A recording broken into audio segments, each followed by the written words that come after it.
कि हम उपासना के फल को प्राप्त कर लिए, लक्षण है उसके। किसी भी साधन से चले जब ये लक्षण आ जाए तो जान लेना कि साधना परिपक्व हो गई, साधना पक गई, अर्थात वो सिद्धावस्था को प्राप्त हो रहा है। क्या लक्षण? सबसे पहला लक्षण उसके अंदर आता है मरने का भय खत्म हो जाना, जीने की इच्छा बनी रहना। पहला है मरने का भय खत्म हो जाना, चाहे वो कर्मयोगी हो, ज्ञान योगी हो, भक्ति योगी हो, या किसी भी अष्टांग योगी हो, किसी भी मार्ग का पथिक हो, उसकी जब सिद्धावस्था आती है तो सबसे पहला लक्षण प्रकट होता है निर्भय। सब भयों से भी बड़ा भय है मृत्यु का भय। उस उपासक के हृदय में किंचन मात्र भी मृत्यु का भय नहीं रह जाता। ये देखो अंदर से मरने का नाम सुनकर के भय लगता है कि नहीं लगता? अगर लगता है तो अभी साधना पथ पे हो, अभी लक्ष्य पे नहीं पहुंचे। लक्ष्य में पहुंचने पर मृत्यु का भय ही नहीं है, किसी भी तरह से उसे कष्ट नहीं। कैसे? जैसे नाटक चल रहा हो और उसमें सामने विपक्ष से वार किया गया और मरने का वो नाटक किया, उसको कोई भय लग रहा है? सामने से तलवार भाला गोली मारी जा रही, क्योंकि वो नाटक है। उसको पता है मुझे ठीक ऐसा ही रोल निर्वाह करना जिससे दर्शक देख करके वाह कर रहे हैं। बिल्कुल उसमें वो जान करके नाटक करता है, वो जान करके ऐसी उपस्थित सीन करता है कि सामने वाला प्रभावित हो जाए। उसको मृत्यु का भय थोड़ी लग रहा है, क्योंकि जान रहा नाटक है। ऐसे ही ठीक जो परिपक्व अवस्था को प्राप्त है वैसा ही नाटक देखता है। जैसे प्रलय में भी भयभीत नहीं होता भक्त, ऐसा शास्त्रों में आया। तो सैकड़ों हजारों आप नाटक देखते, उसमें देखते सैकड़ों लोग मारे जा रहे हैं, गांव के गांव जलाए जा रहे हैं, आपको थोड़ी भी पीड़ा नहीं होती, क्योंकि मूल में आपको पता है नाटक है, ये दिखावटी है, वास्तविक ऐसा नहीं है। ऐसे ही उस पवित्र अंतःकरण वाले परिपक्व अवस्था को प्राप्त हुए किसी भी साधन पथ से जो चला है, उसको संपूर्ण संसार का नाटक रहस्य पता चल जाता है। इसलिए महाप्रलय में भी केवल नाटक देख रहा है। जैसे अपने गांव का गांव आग लगाई जा रही देख रहे, पर कोई भय या दुख नहीं, क्योंकि पता है नाटक है, झूठा है। ऐसे ही ये मिथ्या, ब्रह्म सत्यम जगन मिथ्या, ये मिथ्या है। वो अपने शरीर को ऐसे मिथ्या अनुभव का है तो अनुभव होता है, जो मिथ्या है तो उसे अनुभव हो रहा है। अब उस असत शरीर के छोड़ने का उसे कोई भय नहीं है, क्योंकि उसने पहले ही छोड़ दिया है। माना हुआ अपनापन प्रभु के चरणों में ऐसा समर्पित हुआ कि देह सुध ही गई, देह कुटुंब ते जाए छूट सब ही विधि नातो। जब तक मरने का भय है तब तक परिपक्व अवस्था नहीं है। मृत्यु का भय खत्म हो जाए। जांचो, यहां सब 1 मिनट में लीला प्रवेश की बात करते हैं। मुझे भगवत प्राप्ति हो गई, मुझे ब्रह्म बोध हो गया है, तो ऐसे कपड़ा क्यों रखे? बोले वो व्यक्ति दिखाई देते हैं ना, ब्रह्मबोध हो गया और व्यक्ति दिखाई देते हैं। जिसे ब्रह्मबोध हो जाता है उसकी ब्रह्म दृष्टि हो जाती है, व्यक्ति कहां? गलत नहीं चलो, सही से चलोगे तो ब्रह्मबोध हो जाएगा। इसीलिए तुम्हें मनुष्य शरीर मिला है। हाँ, वो मुझे राधा कृष्ण का साक्षात्कार हो। अरे जब तक मैं हूं तू है तब तक कहां साक्षात्कार है? जिन्हें साक्षात्कार होता है वो वही होते हैं। जानत तुम्हें हो जाती है। मैंने साक्षात्कार किया वो कर ही नहीं सकता। जिसने साक्षात्कार किया बताने वाला ही नहीं रह जाता। जो बताया जाता सब बाहरी बात होती है, आंतरिक तो बता ही नहीं जाता। मरने का भय खत्म हो जाए बस। दूसरा, जीने की इच्छा ना रह जाए। देखो कितना सुंदर है, जीने की इच्छा। अभी शरीर नष्ट हो जाए क्या, जीने की इच्छा नहीं।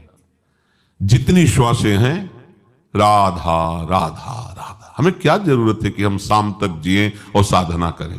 क्यों इच्छा कर रहे हो? श्री जी की इच्छा है कि यही श्वास आखिरी हो तो राधा हो गया। इसलिए हम हर श्वास में राधा बोलेंगे। पता नहीं कौन सी श्वास हमारी आखिरी हो, हम क्यों जिए? अगर जीने की इच्छा है तो शरीर राग है, शरीर राग है तो भोग का सुख भाव है, भोगों का सुख भाव है तो संग्रह बुद्धि है, संग्रह बुद्धि तो जिसको हमने संग्रह किया, जिसे अपना माना वो छूट जाएगा, इस बात का भय है। इसलिए मृत्यु से भय लगता है और जीने की इच्छा रहती है। शरीर राग, कर्ता भोक्ता भाव यही भय प्रदान कर रहा। मूल बात समझिए, जीने की इच्छा खत्म हो जाती है। जब तक जीने की इच्छा है तब तक अज्ञान है, मरने का भय है तो अज्ञान है। कुछ भी पाने की इच्छा, तीसरा, पहला मरने का भय, दूसरा जीने की इच्छा और तीसरा कुछ भी पाने की इच्छा। कुछ भी, कुछ पाने की इच्छा नहीं, जा ही न चाहिए कबहू कछु, तो कह दे कि प्रभु की पाने की इच्छा। तुम यहां सिद्ध के लक्षण बता रहे, साधक के नहीं। जो सिद्ध हो चुका है उसे कुछ पाने की इच्छा नहीं रहती, कुछ भी पाने की इच्छा नहीं रहती, क्योंकि जिनके पाने के बाद कुछ पाना बाकी नहीं रह जाता, वो प्राप्त ऐसे हो जाते हैं कि अपना पता ही खो जाता है, वही वो रह जाते हैं। कान भय प्राण में, प्राण भय कान में, ही में न जान परे कान है कि प्राण है। प्राणनाथ श्यामाजू का ऐसा अधिकार हो जाता है, संपूर्ण इंद्री मन बुद्धि चित्त अहंकार स्वभाव सब भगवत में, सब प्रभु में। तो जब तक खोज चालू है तब तक मैं है, और जब खोज पूरी हुई तो जिनकी खोज है वही रह जाते, खोजने वाला नहीं रहता, खोजने वाला ही नहीं रहता। पाने की कोई भी इच्छा, कुछ भी पाने की इच्छा, ये कचाई है, और वही सिद्ध है जिसे कुछ पाने की इच्छा नहीं। करने का राग, ये करना है, जब तक ये है तब तक वो परिपक्व अवस्था को प्राप्त नहीं है। महापुरुषों के द्वारा भी चेष्टाएं होती हैं, जिसे आप कह सकते हो कि उन्होंने वो किया, आप कह सकते हो वो नहीं, क्योंकि उनका कुछ भी नहीं बकाया रहा। तो जो क्रिया हो रही, तुम निमित्त केवल उनको दे सकते हो, करने वाले प्रभु ही हैं, क्योंकि उनके मन में, बुद्धि में, चित्त में, अहम में, चेष्टा में केवल प्रभु होते हैं। प्रभुमय होकर के प्रभु में, जगत में प्रभु में कार्य हो रहा है। वो संसारी होकर संकल्प विकल्प करके कर्ता भाव से कुछ नहीं। ये सिद्धावस्था का लक्षण है। मरने का भय नहीं, जीने की इच्छा नहीं, कुछ भी पाने का लालच नहीं, कुछ भी करने का राग नहीं। ये हो गई स्थिति। ये स्थिति के बाद आगे चलकर फिर प्रेम रस है। ये स्थिति सबको प्राप्त होती है, चाहे वो ज्ञान योगी हो, चाहे अष्टांग योगी हो, चाहे कर्म योगी हो, चाहे भक्ति योगी हो। भक्ति योग में ये महामहिम स्वरूप है कि वो यही नहीं टिकता, अब इसके बाद उसके अंदर इच्छा जागृत होती है। ये जो इच्छा होती है ये जागतिक इच्छाएं नहीं है। देखो, संपूर्ण श्रीमद राधा सुधा निधि में इच्छा ही जागृत की गई। ऐसा कब होगा? हम श्री जी के लिए ऐसी सेवा करेंगी, ऐसा श्री जी की विचिन्वंती के शान क्वचन कर जय कंचुक पटम को चाप्या मुंचंती कुछ कनक दिव्यत कलसयो। ऐसा कब होगा? पत्रावलिम रचितुम कुछ योग कपूर। ये इच्छा ऐसा महामहिम स्वरूप है जो बड़े बड़े सिद्धों के लिए भी दुर्लभ है। प्यारोढ़ क्षमते न यक्षुकादि नाम ध्यानगम संभाव्योपि विरंचिनारद शिवो। यहां तक पूर्ण हो गया। अब ये पूर्ण के बाद जो यात्रा होती प्रेमियों की होती है, वो अखंडानंद और ये अनंतानंद, अनंतानंद स्वरूप में, प्रेम में। तो उपासक को सर्वत्र किसी भी साधन में लगे हुए उपासना मार्ग वाले पथिक को कभी भी अलग करके ना देखे। ये सब उसी प्रभु को भजने वाले प्रणाम। पर हमें अपने आराध्य देव में तन्मय होना है, क्योंकि वही प्रभु है। ये निंदा स्तुति का किंचन मात्र कोई प्रवेश का स्थान ही नहीं है। ये जो एक दूसरे उपासना की खींचातानी करते रहते हैं, ये अज्ञानी हैं। ये न कर्मयोगी है, न ज्ञान योगी है, न भक्ति योगी है। ये झगड़ा योगी है। झगड़ा करना, एक दूसरे को ऊंचा नीचा दिखाना, यही विषम संसार का स्वरूप है। कहां अवसर है किसी के विषय में बोलने का, किसी भी मार्ग के उपासक को। सब भगवत कृपा से अपने अपने मार्ग में चल रहे। सबको प्रणाम। हमको जो गुरुदेव ने मार्ग दिया, हम उस मार्ग में चल। जहां कलह है, एक दूसरे में छोटा बड़ा है, निंदा स्तुति है, इसी का नाम अज्ञान है। वो कोई उपासना में नहीं, वो केवल कलह है, वो केवल अशांति है, वो केवल अज्ञान है। किसी भी मार्ग का उपासक किसी की भी निंदा नहीं कर सकता। उपासकों की तो बात जाने दो। सब मार्ग से एक ही तत्व का बोध होता है। जो ऐसा देखता है, भगवान कहते हैं, वही वास्तविक देखता है। संन्यासस्तु महाबाहो दुःखमाप्तुम योगतः योग युक्तो मुनिर्ब्रह्म न चिरेणादि गच्छति। परंतु हे महाबाहो, भगवान ने बताया कि कर्मयोग, सांख्य योग, ये सब एक ही तत्व की प्राप्ति कराने वाले हैं। आगे के श्लोक में कह रहे परंतु, मतलब अब कुछ अंतराय वर्णन कर रहे हैं। परंतु हे महाबाहो, कर्मयोग के बिना सांख्य योग की सिद्धि नहीं हो सकती। बहुत कठिन है। और मननशील कर्मयोगी को बिना किसी अन्य साधन का आश्रय लिए ब्रह्म की प्राप्ति हो जाती, भगवत प्राप्ति। सांख्य योगी को, ज्ञान योगी को प्रायः वर्णन किया गया कि समस्त कर्मों का न्यास कर दे। पर उसका रहस्य भगवान बताते, कर्म त्याग करना संन्यास नहीं है। कर्म का कर्ता भाव त्याग करना और कर्म का फल त्याग करना, यह संन्यास है। कोई आकांक्षा न रहते हुए शरीर से जितनी भी चेष्टाएं हो रही हैं, वो गुणों के द्वारा प्रेरित हो रही हैं। उसमें मैं करता नहीं हूं, इसलिए गुणानुगुण वर्तन्ते। और जितनी चेष्टाएं हो रही वो सब मंगलमय, दूसरों के सुख के लिए हो रही हैं, भगवत प्राप्ति के लिए हो रही हैं, भगवत प्रीत्यर्थ हो रही हैं। तो उसे अन्य कोई साधन करने की जरूरत नहीं, इसी से ब्रह्म प्राप्ति हो जाएगी। लेकिन जो केवल ज्ञान मार्ग में है, उसको साधना करनी पड़ेगी कर्मयोग की। क्या? जैसे अपने गुरु की आराधना है, उनकी आज्ञा में रहना है, शास्त्र सम्मत भगवत आराधना करनी है, और उसका फल होगा हृदय निर्मल होगा, तत्वबोध हो जाएगा। केवल ज्ञान पढ़ करके और उपासना स्वीकार न करे, बिल्कुल उपासना, तो वस्तु को प्राप्त नहीं हो सकता। बड़ा कठिन है शरीर राग त्यागना। लेकिन कर्मयोगी का ऐसा हो जाएगा। सांख्य योगी का लक्ष्य होता है तत्व का अनुभव होना, परंतु राग शरीर से रहता है। अब ये राग बिना मिटे तत्व का अनुभव नहीं होगा। इस राग के मिटाने के लिए उसे साधना करनी पड़ेगी, और राग मिटाने का सुगम उपाय है कर्मयोग का अनुष्ठान। जब दूसरों के हित के लिए, दूसरों को सुख पहुंचाने के लिए चेष्टा की जाती है, तो वो बांधती नहीं, वो मुक्त करती है। और जब अपने लिए की जाती है, अपने सुख के लिए, तो वो बांधती है।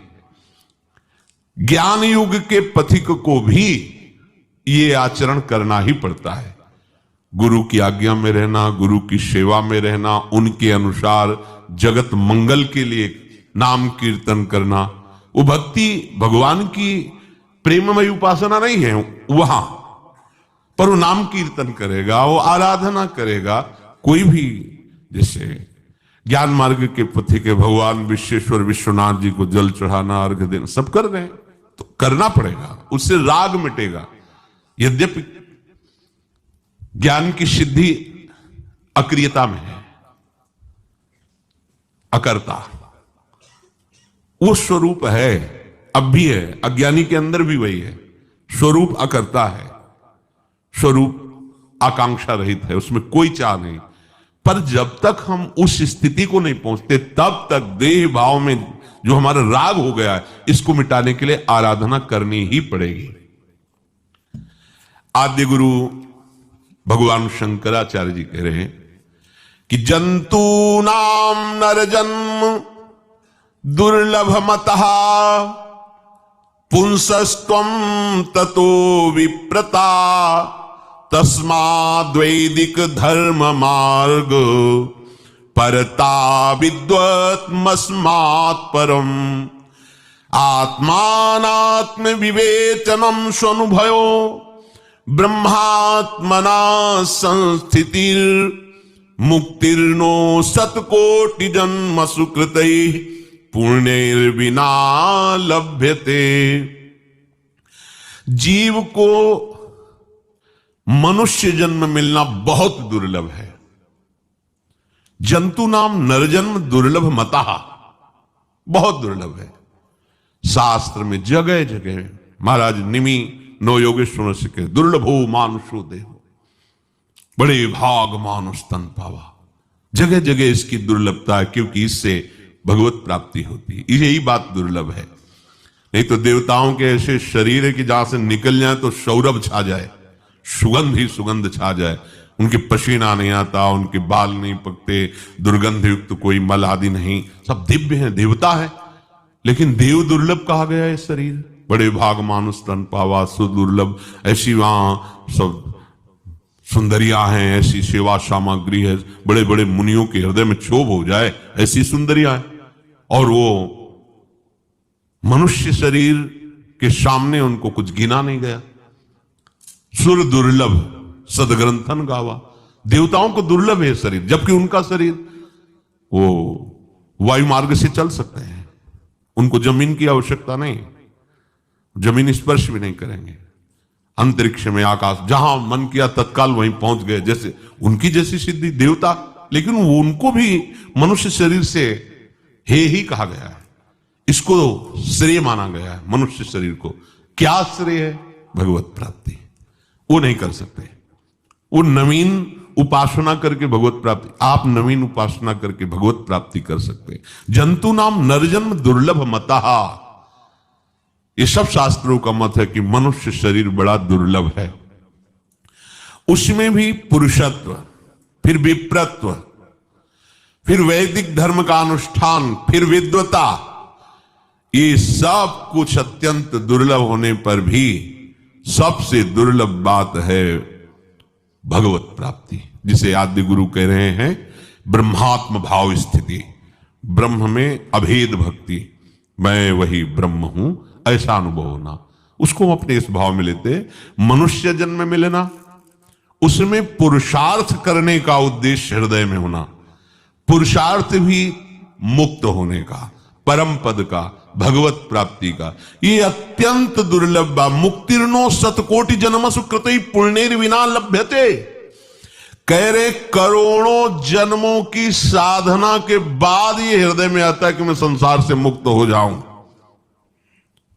तो आप लोग आज से भक्ति नहीं कर रहे, वो तो आचार्य हैं, त्रिकालज्ञ हैं। करोड़ों जन्म से कुछ ना कुछ साधन बनता रहा, तब धीरे धीरे, ऐसा पद में भी एक पढ़ा था कि बहुत जन्म जब उनकी भक्ति, फिर इसके बाद जो है श्री कृष्ण की भक्ति, फिर उसमें भी श्री कृष्ण द्वारिकाधीश, मथुराधीश, उसमें भी ब्रजमंडल, ब्रजेंद्र नंदन, उसमें भी नवनिवृत्त निकुंज की भक्ति।